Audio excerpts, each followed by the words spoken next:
오늘 보실 말씀은 요한복음 1장 9절부터 13절까지 말씀, 신약성경 142쪽입니다. 제가 읽겠습니다. 참빛 곧 세상에 와서 각 사람에게 비추는 빛이 있었나니 그가 세상에 계셨으며 세상은 그로 말미암아 지은 바 되었으되 세상이 그를 알지 못하였고 자기 땅에 오매 자기 백성이 영접하지 아니하였으나 영접하는 자 곧 그 이름을 믿는 자들에게는 하나님의 자녀가 되는 권세를 주셨으니 이는 혈통으로나 육정으로나 사람의 뜻으로 나지 아니하고 오직 하나님께로부터 난 자들이니라. 아멘. 기도하고 말씀 나누겠습니다. 하나님 감사합니다. 오늘 주님이 오신 성탄절을 맞이해서 함께 예배를 드립니다. 또 이 시간에 말씀을 나누려고 하오니 성령님 이 자리에 임하여 주시고 우리 심령 가운데 임하여 주셔서 이 말씀을 조명하시며 말씀을 통하여 우리를 읽게 하여 주시옵시고 주님의 말씀이 우리 삶과 영혼의 기준이 되고 능력이 되고 힘이 되는 믿음의 시간 되게 하여 주시옵소서. 예수님의 이름으로 간절히 축복하며 기도하옵나이다. 아멘. 오늘 이곳에 모여서 함께 예배드리시고 또 이 자리에는 함께하지 못하셨지만 온라인으로 함께 예배하는 모든 분들 주님의 이름으로 축복합니다. 오늘이 2021년 성탄절이죠. 그래서 오늘 우리가 토요일임에도 불구하고 모여서 함께 감사 예배로 우리 주님 앞에 섰습니다. 오늘 이 시간에는 그래서 우리가 성탄절을 맞이해서 특별히 요한복음 1장의 말씀을 함께 살펴보면서 예수님이 이 땅에 오신 것에 대해서 생각해보고 오늘 이것이 나에게 어떤 의미가 있는지 한번 마음에 새겨보려고 합니다. 성탄절이 되면 12월 초쯤 되면 이제 다양한 장식을 하죠. 올해는 그런 장식을 많이 안 했다. 서울도 올해는 코로나 때문에 작년 올해는 참 좀 다른 데 비해서 잠잠한데 제일 화려하게 하는데 이제 백화점들 가면 아주 이 외벽부터 해가지고 굉장히 화려하게 장식을 하고 온통 아주 밝은 이 전구, 요즘에 LED 전구 아주 좋은 걸로 쫙 해서 그 앞에만 지나가면 사람이 눈이 저절로 이 백화점으로 가게끔 만들어 놓습니다. 굉장히 화려해요. 백화점뿐만 아니라 거리에도 그렇고 교회 역시도 성탄 트리도 만들고 또 제단 장식도 바꾸고 또 이제 여러 가지 성탄 장식을 가지고 교회를 새롭게 꾸밉니다. 그런데 이렇게 12월에 들어와서 크리스마스 성탄을 맞이하면서 장식을 할 때 어디든지 꼭 빼놓지 않고 들어가는 게 있습니다. 그게 뭔지 아십니까? 불빛이에요. 어디 가도 다 불빛을 전구를 켜놓든 초를 켜놓든 뭘 해놓든 하여튼간 밝게 빛나는 뭔가를 거기에 설치해서 저절로 이제 딱 보고 밤에도 이렇게 화려하게 드러날 수 있게 그렇게 장식을 합니다. 건물에는 반짝이는 전구 갖고 트리로 이제 장식을 하고 예배당 안에는 이렇게 전구 가지고 하기도 하지만 오늘은 또 이렇게 마치 깨끗하게 치워 놓으셨더라고요. 촛불 가지고 제단 장식을 이렇게 우리가 새롭게 합니다. 왜 그럼 촛불로 하는가? 지난번에 몇 주 전에 이게 초가 4개 또는 5개를 보통 제단에 장식을 하는데 초를 하나씩 켜요. 그러니까 몇몇 분들이 저한테 얘기를 하시더라고요. 왜 초를 한 번에 다 안 켜고 왜 한 주에 한 개씩 켜가지고 쭉 순서대로 나가는가? 제가 그때 그걸 말씀드릴까 하다가 오늘 우리 설교 때 제가 말씀을 드리려고 좀 아껴놨다가 오늘 말씀드리는데 우리가 세상에도 다 성탄 트리를 밝게 장식을 하고 교회도 성탄 트리를 장식을 하고 불로 다 장식을 하는데 세상에서 장식하는 이 성탄절 트리랑 우리가 제단에 꾸미는 성탄절의 이 불빛은 의미가 다릅니다. 세상 사람들은 화려하고 보기 좋고 밤에 빛나니까 그걸로 이제 화려하게 꾸미기 위해서 여러 가지 불빛 장식들을 많이 사용을 하지만 교회가 초나 아니면 이 불로 제단을 장식하는 이유는 세상에 빛으로 오신 예수님을 기념하기 위해서 불 켜고 또 밝히고 또 초를 가지고 주님이 오셨다는 것을 상징으로 사용을 하는 거예요. 그래서 초가 4개 내지는 5개가 있을 때 아마 올해는 우리가 색깔을 구분 안 했지만 보통은 초를 4개 켜면 초가 진한 파란색 하나, 보라색 하나, 분홍색 하나, 흰색 하나 보통 4개를 이렇게 마련을 해 놓습니다. 그리고 12월 첫째 주에는 파란색, 둘째 주에는 보라색, 셋째 주에는 분홍색, 넷째 주 성탄절 주일에는 흰색을 켜요. 왜냐하면 해가 뜨기 직전에 빛이 이 땅에 임하는 그 순서를 표현을 한 겁니다. 초파랑과의 아주 깊은 밤, 그다음 보라색은 이제 해가 비춰오기 시작하려 그릴 때, 여명이 들 때, 그 다음에 분홍색은 해가 점점 올라올 때, 흰색은 해가 완전히 떠서 온 사방에 빛이 비치는 것을 상징하는 것인데, 예수님이 이렇게 세상에 임하셨음을 기념을 하고 그 오시는 절차를 상징적으로 드러내는 게 제단에 꾸미는 4개의 촛불로 우리가 장식을 하는 거예요. 그래서 성탄절, 주일 아침이라든가 성탄주일이나 성탄주 전주가 되면 이제 모든 불빛이 다 켜져가지고 제단을 밝히고 트리도 밝히면서 예수님이 이 땅에 빛으로 임하셨음을 감사하고 찬양하는 예배가 시작됨을 절기상 그렇게 교회력은 기념을 합니다. 오늘 그렇게 왜 교회가 빛을 사용해서 예수님을 기념하는지에 대한 근거의 말씀이 요한복음 1장 9절부터 13절까지의 그 근거가 나와 있어요. 우리 9절 같이 한번 읽어보실까요? 요한복음 1장 9절의 말씀을 같이 읽겠습니다. 시작.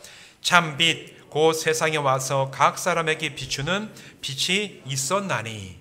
사도 요한은 예수님에 대해서 여러 가지 비유를 가지고 얘기할 수 있겠죠. 목자 여러 가지 얘기를 하지만 오늘 이 본문 가운데 특별히 이 요한복음 여기에서 보면 예수님을 빛이라고 말씀을 합니다. 빛으로 오신 예수님. 예수님이 빛으로 오셨다는 얘기지요. 그런데 이 빛은 그 빛이 가지고 있는 고유한 특성이 있어요. 어두운 곳에 빛이 비추면 보이지 않던 것이 보이게 되죠. 또 제대로 알 수 없던 것들을 이제는 희미하거나 어두워서 제대로 파악하지 못했던 게 빛이 비추게 되면은 이게 이거였구나. 제대로 알 수 있게 됩니다. 또 빛이 비추게 되면 가까이에 있는 것도 보지 못하던 우리의 눈이 멀리 있는 것도 분별하고 볼 수 있는 그런 능력을 빛을 통해서 우리가 갖게 돼요.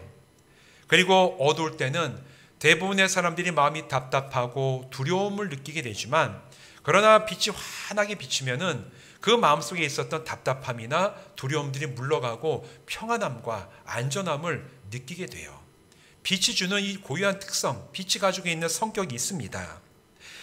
그런데 예수님이 이 땅에 오신 것이 꼭 이 빛처럼 사명을 감당하셨기 때문에 예수님에 대해서 요한은 세상에 빛으로 오셨다. 예수님이 이 세상에 빛으로 오셨다. 이렇게 지금 표현하고 선포를 하고 있는 겁니다. 그렇다면 빛으로 오신 예수님이 이 땅에 오심으로 인해서 가능해진 것이 무엇일까? 오늘 이 시간에는 그 3가지에 대해서 함께 말씀을 나누려고 합니다.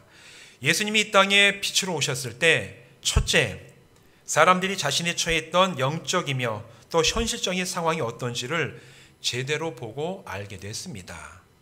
예전에 빛이 비치기 전에는 이게 지금 무슨 상황에 있는 건지, 지금 내가 어떤 위치에 처해 있는지를 제대로 파악할 수가 없었어요. 왜냐하면 뭐가 보이지를 않으니까. 영적으로 캄캄하고 빛이 없기 때문에 내가 지금 죽은 건지 산 건지 이것도 분별하지 못한 그런 상태로 머물러 있었지만, 예수님이 이 땅에 빛으로 오시고 나서 주님을 만나고 주님의 얘기를 듣고 주님의 능력을 보는 사람들마다 내가 지금 영적으로 이런 상태에 처해 있었구나, 이런 것들을 깨닫게 되고 파악하게 되는 그런 놀라운 일이 일어났습니다. 빛은 감추었던 것이 드러나게 하며 볼 수 없었던 것을 보게 만들지요. 그래서 빛으로 오신 예수님을 만난 사람들은 진리의 빛 아래에서 자신이 처한 영적이며 실제적인 현실을 볼 수 있었다는 거예요. 그래서 은밀하게 숨겨놓았던 마음과 행동의 죄가 드러났습니다. 겸손을 가장했던 교만함이 밝혀지게 되고, 영적으로 무지하고 하나님을 떠나 죽어있던 이 내 영혼이 지금 죽어있는 상태임을 자기도 인식하게 되는 그런 일들이 일어났어요. 그런데 이처럼 진리의 빛 아래에서 밝히 드러난 자신의 영적인 현실에 대해서 깨닫게 되었을 때 사람들이 보인 반응은 2가지였습니다. 하나는 예수님을 배척을 했어요. 한 무리의 사람들은. 또 한 무리의 사람들은 그 반대로 예수님 만난 다음에 자기의 어떤 영적으로 죽어있고 죄에 물들어 있던 정말 해결할 수 없는 나의 문제를 가지고 예수님께 나와서 그것을 해결받고 치유받는 그런 반응을 보였습니다. 대표적인 사건이 마태복음 12장 22절부터 24절 나와 있는 이 사건인데, 예수님께서 어느 날 안식일을 맞이해서 회당에 들어가셨어요. 그래서 회당에 들어가셔서 말씀을 전하시려고 보니까 손에 불구가 있어서 그 자리에 앉아 있었던 사람을 보시고 그 사람을 고치시는 놀라운 기적을 행하십니다. 그 사건에 대해서 얘기하는데, 귀신 들리고 눈 멀고 말 못하는 사람, 뭐라고 얘기하냐? 그때에 귀신 들려 눈 멀고 말 못하는 사람을 데리고 왔거늘 예수께서 고쳐주심에 그 말 못하는 사람이 말하며 보게 된지라. 무리가 다 놀라 이르되 이는 다윗의 자손이 아니냐 하니, 바리새인들이 듣고 이르되 이가 귀신의 왕 바알세불을 힘입지 않고는 귀신을 쫓아내지 못하느니라. 예수님께서 귀신이 들려서 말하지 못하고 악한 영에 사로잡혀서 인간답지 못하게 살아가는 그 사람을 보시고 불쌍히 여기셔서 능력으로 그 귀신을 쫓아내셨는데, 안식일에 이 일 자체가 얼마나 위대하고 하나님의 사랑을 드러내는 일입니까? 그런데 이 일을 보았던 바리새인들은 예수님에 대해서 비난을 하면서, 야, 이 사람이 바알세불 귀신의 왕의 힘을 빌어가지고 이런 일을 행하지 않으면 도무지 이런 일을 할 수가 없는데, 자 봐라, 이 사람 귀신 들린 사람이라, 저 똑같이 귀신 들린 사람이다. 이렇게 예수님을 비난하면서 아주 배척하는 그런 일들을 행했어요. 하나님의 능력을 드러내고 진리를 전하시는 예수님을 만나서 바리새인, 사두개인, 서기관, 그 당시의 종교 지도자들은 자신들의 그 마음 안에 있었던 종교적인 완고함, 교만함, 겉으로는 아주 율법적이지만 속으로는 그 정신은 썩어 있었던 상태를 보게 된 이후에 회개하고 나온 것이 아니라 오히려 더 완고하게 그걸 붙잡고 예수님을 배척하는 그런 반응을 보였어요. 이게 사람들이 보였던 첫 번째 반응이자, 오늘 말씀 11절 말씀에서 자기 땅에 오매 자기 백성이 영접치 아니하였더니, 예수님의 말씀, 이게 복음서의 말씀처럼 자기 땅에 와서 자기의 백성, 하나님의 택하신 이스라엘 백성들 가운데 오셨지만 그들이 다 주님을 기뻐하고 맞이한 것이 아니라 배척하였다. 이 말씀이 그대로 그들 가운데서 이루어졌던 그런 반응이 있었습니다. 반대로 예수님께 나와서 자신의 죄로 인하여 아파하며 눈물을 흘린 사람들도 있었어요. 누가복음 7장 36절 38절에서는 이 이야기를 하고 있습니다. 한 바리새인이 예수께 자기와 함께 잡수시기를 청하니, 이에 바리새인의 집에 들어가 앉으셨을 때에 그 동네에 죄를 지은 한 여자가 있어 예수께서 바리새인의 집에 앉아 계심을 알고 향유 담은 옥합을 가지고 와서 예수의 뒤로 그 발 곁에 서서 울며 눈물로 그 발을 적시고 자기 머리털로 닦고 그 발에 입맞추고 향유를 부으니라. 마리아라고 알려진 이 여인, 동네에서 이미 다 알고 있는 죄인이었어요. 상종하지 말아야 되고 가까이 하지 말아야 될 죄인인데, 예수님이 자기의 마을에 들어와 계셨다는 얘기를 듣고, 예수님 이미 알고 있었겠죠. 이 사람이 예수님에 대한 이야기를 듣고. 그러자 이 여인이, 죄인이라고 배척당하는 그 여인이 자기가 학교 두었던 향유 옥합 하나를 가지고 예수님께 나와서 자기의 그 죄로 인하여 예수님 앞에 엎드려서 눈물로 예수님의 발을 닦고 그 향유 옥합을 열어서 예수님의 발에 부었다. 성경은 이렇게 얘기를 하고 있습니다. 같은 예수님을 만나도 사람마다 반응이 달랐습니다. 같은 말씀을 들어도 이 말씀을 배척하는 사람이 있었고, 이 말씀을 통하여 내 상태를 알아보고 애통해하며 예수님께 나와서 내가 어떻게 해야지 이제 새 생명을 얻을 수 있습니까? 주님 앞에 나와서 엎드리는 그런 사람들이 있었다는 거예요. 사랑하는 성도 여러분, 오늘도 똑같습니다. 성경이 전하는 예수님에 대한 말씀, 사람들 통해서 듣게 되는 그 복음의 말씀을 통해서 우리는 어떤 반응을 보이고 있습니까? 세상 사람들은 아이씨 뭐 그런 게 어디 있어, 어떻게 죽은 사람이 살아나고 어떻게 처녀가 아이를 낳을 수가 있겠어, 그거 다 거짓말이야, 듣고 나서 그냥 흘려보내거나 배척하는 그런 사람들이 있어요. 그 반대로 정말 내가 해결하지 못하는 나 인생의 문제, 내 인생의 이 한계, 죽음의 문제, 정말 답답하고 위로받지 못하는 나의 심령을 내가 예수께 나와서 정말 위로받고 새 길을 열고 내 영혼이 살아나고 죽음 넘어 나에게 약속된 새로운 길, 그 영생의 길로 내가 나아갈 수 있기를 간절히 바라며 받아들이고 주님께 나오는 사람이 있다라는 거예요. 사랑하는 성도 여러분, 여러분은 어떤 반응을 보이시겠습니까? 주님이 오늘 이 땅에 오셔서 여러분을 다시 만나시고 여러분에게 말씀을 통하여 여러분을 찾아가실 때, 바리새인처럼 서기관이나 사두개인들처럼 자기의 종교적인 의로움만을 고집하면서 예수님을 멀리하거나 배척하는 것이 아니라, 약한 나의 모습이지만 그런 나를 위해서 오셨던 주님을 만나고 붙잡고 엎드리고 주님의 은혜를 간구하면서 주님과 함께 동행하는 믿음의 사람 되시기를 주님의 이름으로 축원드립니다. 두 번째, 빛으로 오신 예수님. 그 예수님을 통해서 우리가 겪게 되는 것은 하나님을 제대로 알게 되었다라는 거예요. 우리가 지난주 말씀이 바로 여기에 대한 말씀인데, 영이 죽어버린 인간은 하나님을 알 수가 없지요. 어떻게 영이 죽은 인간이 먼저 자기가 하나님을 온전히 알 수가 있겠습니까?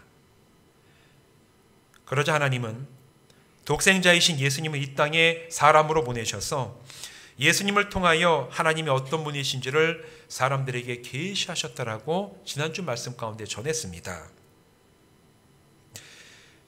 죄인들을 불쌍히 여기시며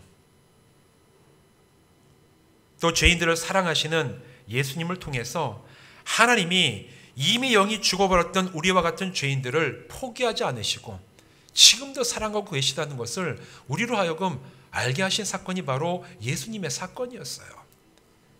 우리는 보통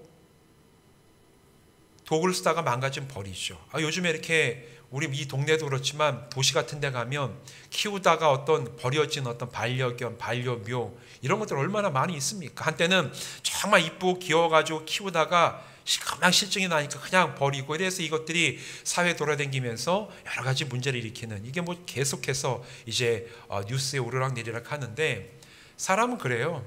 변덕이 있어서 잠깐 좋았다가도 휙 던져버리고 굉장히 좋아하다가도 그냥 내버려버리는, 그게 인간의 오르락내리락하는 어떤 성격과 습성인데, 하나님은 사람이 아니세요. 이미 우리가 영으로 죽어서 하나님을 떠나버렸지만, 우리는 하나님을 알아보지 못하지만, 그러나 하나님은 자기의 영상을 따라 지음받은 인간을 포기하지 않으셨습니다. 우리가 하나님을 알아볼 수가 없으니까 하나님께서 직접 영이 죽어버린 인간들이 하나님에 대해서 알아볼 수 있도록 인간의 몸으로 자기의 독생자의 외아들 예수 그리스도를 보내시고, 예수님을 통해서 하나님이 지금도 너를 포기하지 않으셨다라는 그 사랑과 은혜를 지금도 발견하고 알 수 있고 경험할 수 있도록 예수님을 이 땅에 보내신 겁니다. 그래서 우리는 우리의 능력으로는 하나님을 알 수가 없지만, 이 땅에 오신 예수님을 보면서 예수님이 가난한 자, 죄인들, 사회에서 버림받은 자, 겸손한 자를 사랑하시는 걸 보면서 하나님이 아직 우리를 포기하지 않으셨구나, 우린 그걸 알 수 있는 거예요. 상하고 아픈 사람들을 위로하시고 죽은 자를 살려내시고 아픈 자를 치료하시는 걸 보면서 하나님이 오늘 우리를 살려내시고 치료하시겠구나, 우리 이걸 알 수가 있습니다. 그리고 귀가 멀어버리고 눈이 멀어버린 우리를, 인간들을 불쌍히 여기시며 하나님 나라의 복음을 가르치시고 선포하셨던 걸 보면서 우리에게도 하나님 나라의 복음이 지금 전해지고 있구나, 하나님 나라가 지금 우리에게 오고 있구나, 이 사실을 확인할 수 있도록 직접 빛으로 예수님을 이 땅에 보내주신 줄로 믿습니다. 그래서 우리는 인간을 포기하지 않으신 하나님의 사랑, 하나님의 은혜, 하나님의 의지를 예수님을 통해서 오늘 우리도 발견할 수가 있게 된 거예요. 그래서 요한일서 4장 9절 말씀 이렇게 얘기를 하고 있습니다. 하나님의 사랑이 우리에게 이렇게 나타난 바 되었으니 하나님이 자기의 독생자를 세상에 보내심은 그로 말미암아 우리를 살리려 하심이라. 왜 예수님이 이 땅에 오시는 것이 하나님의 사랑이신가? 예수님을 통하여 하나님의 사랑을 우리로 하여금 알게 하셨기 때문에 예수님이 빛으로 오셔서 하나님의 사랑을 드러내신 사건이 되었다라는 거예요. 사랑하는 성도 여러분, 오늘도 우리는 성경이 증언하는 빛을 통하여, 빛으로 오신 예수님을 통해서 하나님에 대해서 더 깊이 알아가게 되는 줄로 믿습니다. 지난주 말씀 통해 결론이 그거였죠. 여러분, 하나님을 더 알고 싶으십니까? 하나님 더 깊이 느끼고 싶으십니까? 하나님이 어떤 분이신지 더 가까이 나가고 싶으십니까? 그렇다면 성경을 통해서 예수님이 어떤 분이신지를 아시기 바랍니다. 예수님이 무슨 일을 하셨고 어떻게 말씀하셨고 어떻게 사역하셨는지를 더 깊이 알아갈 때 예수님을 통해 드러난 하나님을 우리 모두가 더 깊이 알게 될 줄로 믿습니다. 빛으로 이 세상에 오셔서 하나님이 누구신지를 드러내신 예수님을 알므로 하나님을 알아가는 지식에 더 풍성하게 자라나는 성도 되시기를 주님의 이름으로 축원드립니다. 마지막으로 예수님이 이 땅에 빛으로 오셔서 우리로 하여금 보게 하시고 알게 하신 것이 있는데 무엇이냐? 살아계신 하나님 앞에 나아가는 길을 비추시고 완성을 하셨어요. 오늘 본문 말씀 12절과 13절은 바로 이 사실에 대해서 증언하는 진리입니다. 이렇게 말하고 있죠. 영접하는 자, 곧 그 이름을 믿는 자들에게는 하나님의 자녀가 되는 권세를 주셨으니 이는 혈통으로나 육정으로나 사람의 뜻으로 나지 아니하고 오직 하나님께로부터 난 자들이니라. 성경은 이렇게 증언을 합니다. 예수 이름을 믿는 자에게 하나님의 자녀가 되는 권세를 주셨어요. 이거는 주실 것이다가 아닙니다. 이미 완료됐다는, 이 시제는 이미 주셨다라는 거예요. 너희들이 예수 이름을 믿으면 나중에 하나님의 자녀가 되는 권세를 받을 거야. 미래형이 아니에요. 주셨다. 이미 예수님이 죽으시고 부활하심으로 이 권세가 이 땅에 임해서 믿는 자들 모두에게 이미 주어졌다라는 얘기입니다. 이 예수님이라는, 이 예수라는 이름은 그 의미가 있어요. 예수라는 자체가 예수님을 가리키는 호칭이기도 하지만 동시에 이 예수라는 이름에 담겨져 있는 의미가 있는데 뭐냐면 여호와 하나님은 구원이시다. 예호수아라는 걸 줄이면 예수가 됩니다. 여호수아, 성경에 나오는 여호수아가 예수의 히브리어 길게 늘어뜨리면 여호수아고 헬라식으로 발음하면 예수가 되는데 뜻이 동일해요. 여호와 하나님은 구원이시다. 여호와 하나님이 나의 구원이 되신다는 고백이 예수님의 그 이름 뜻 안에 담겨져 있어요. 다시 말해서 오늘 본문에서 그 이름을 믿는 자, 그 이름이라는 것은 여호와 하나님이 나의 구원이 되는 걸 고백하고 믿는 사람은 누구든지 하나님의 자녀가 되는 권세를 주셨다. 근데 그게 실체화되셔 오셨는데 누구냐? 이 땅에 오신 예수님이 바로 우리를 구원하시는 여호와 하나님이 되신다는 의미입니다. 그래서 오늘 읽은 이 말씀, 예수 이름을 믿는다는 것은 하나님께서 살아계시고 구원하신다는 사실을 믿는 거예요. 그냥 예수 믿어 얘기하는데 예수 믿으라는 그 얘기 안에 이미 예수라는 그 이름이 하나님 살아계십니다. 그리고 살아계신 하나님이 우리의 구원자가 되십니다. 이 의미가 이미 들어있는 거예요. 그래서 내가 오늘 예수 믿는다는 얘기는 하나님 살아계십니다. 그리고 살아계신 하나님께서 우리의 구원자가 되시는데 이 땅에 독생자 외아들 예수 그리스도를 보내셔서 그분을 통하여 죄의 문제를 해결하시고 부활하심으로 죽음을 이기셨기 때문에 내가 오늘 예수를 믿음으로 여호와 하나님이 나의 구원자가 되심을 믿습니다. 이 고백이 우리의 마음과 입술에서 나오는 거예요. 누구든지 예수 이름을 믿는 자는 하나님의 자녀가 되는 권세를 주신 줄로 믿습니다. 여러분, 이 권세를 받으셨습니까? 여러분, 이 권세 받으셨습니까? 여러분, 예수님을 믿는다라고 하면 하나님이 살아계시고 예수님이 이 땅에 오셔서 죄 문제를 해결하시고 부활하심으로 죽음의 권세를 이기셨음을 내가 나를 위한 사건으로 받아들이면 나중에 하나님의 자녀가 될 겁니다. 이러면 안 된다니까요. 될 겁니다가 아니라 되었다라니까요. 되었다. 다시 한번 우리가 얘기해 보겠습니다. 나는 하나님의 자녀가 되었다. 될 겁니까? 이게 대답을 똑바로 하셔야 돼요. 될 겁니까? 됐습니까? 됐습니다. 됐습니다예요. 됐습니다. 여러분, 하나님 우리 믿지 않습니까? 하나님 살아계십니다. 아멘입니까? 독생자 외아들 예수 그리스도를 성탄절이 이 추운 때에 인간의 그 약한 인간의 모습으로 오게 하셔서 모든 인간의 삶을 살아가게 하시고 나를 얼마나 약한지를 나 같은 사람의 삶을 살아가게 하셨다 했잖아요. 그리고 나의 죄 문제를 해결하기 위해서 십자가에서 죽으셨습니다. 그리고 죽고 끝난 게 아니라 죽음을 이기시고 부활하셨어요. 하나님 곁으로 가셨습니다. 우리가 그 사실을 나를 위한 사건으로 믿는다면 우리는 하나님의 자녀가 이미 된 줄로 믿습니다. 이제 우리가 해야 될 것은 내가 그 권세를 받았기 때문에 권세를 누리며 살아가는 거예요. 권세는 누리라고 주시는 겁니다. 고이 가지고 집안에 둔 다음에 교회 올 때만 살짝 꺼내가지고 찬송가 성경책 사이에 껴가지고 와서 찬송할 때만 한번 보고 또 집에 가서 쫙 덮어놓고 장롱 세워 놓고 일주일 내내 나는 하나님과 아무 상관없는 사람입니다. 이렇게 사는 게 아니라 내가 예수를 믿는다면 나는 교회 안에 있던 예배당 밖을 떠나가든 사람들 사이에 있던 직장에 있던 학교에 있던 저는 하나님의 자녀입니다. 나는 하나님의 자녀입니다. 하나님 나의 아버지가 되시고 내가 필요할 때 간구하고 내가 힘들 때 도움을 요청하고 내가 기쁠 때 찬송할 수 있는 하나님 나의 아버지 되시고 나는 하나님의 자녀입니다. 이 믿음의 고백이 여러분의 심령 가운데 기쁨으로 고백되는 성도들 되시기를 주님의 이름으로 축원드립니다. 이게 어떻게 가능했냐? 예수님이 이 땅에 빛으로 오셨기 때문에 가능한 거예요. 우리 눈으로는 그 길을 볼 수가 없어요. 우리가 무엇이간데 하나님 앞에 나갈 수 있는 길을 알 수가 있겠습니까? 내 능력 가지고 어떻게 그 길을 갈 수가 있겠습니까? 그러나 이 어두운 세상에 빛으로 오신 예수님이 우리의 영혼에 빛을 비추시고 죽을 수밖에 없는 우리의 인생의 삶의 빛을 비추셔서 죽음으로 나가는 길에서 틀어나 영생 하나님께 나가는 길을 열어주시고 가게 하시고 오늘 우리에게 하나님의 자녀가 되는 권세도 주신 줄로 믿습니다. 사랑하는 성도 여러분,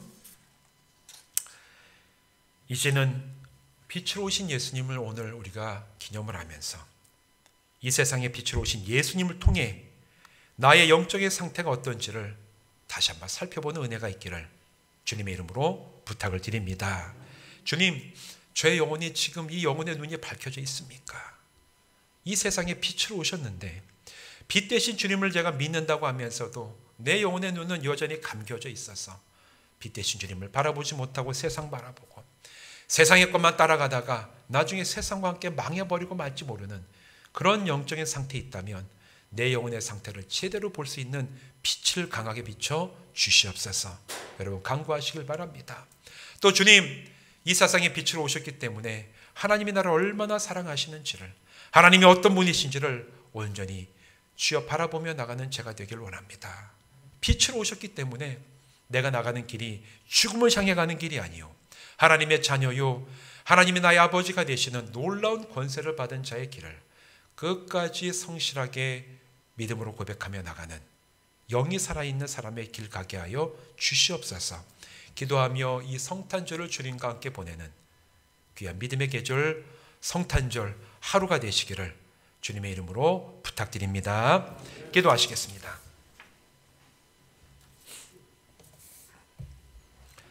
주님 감사합니다. 세상에 빛으로 오셨습니다.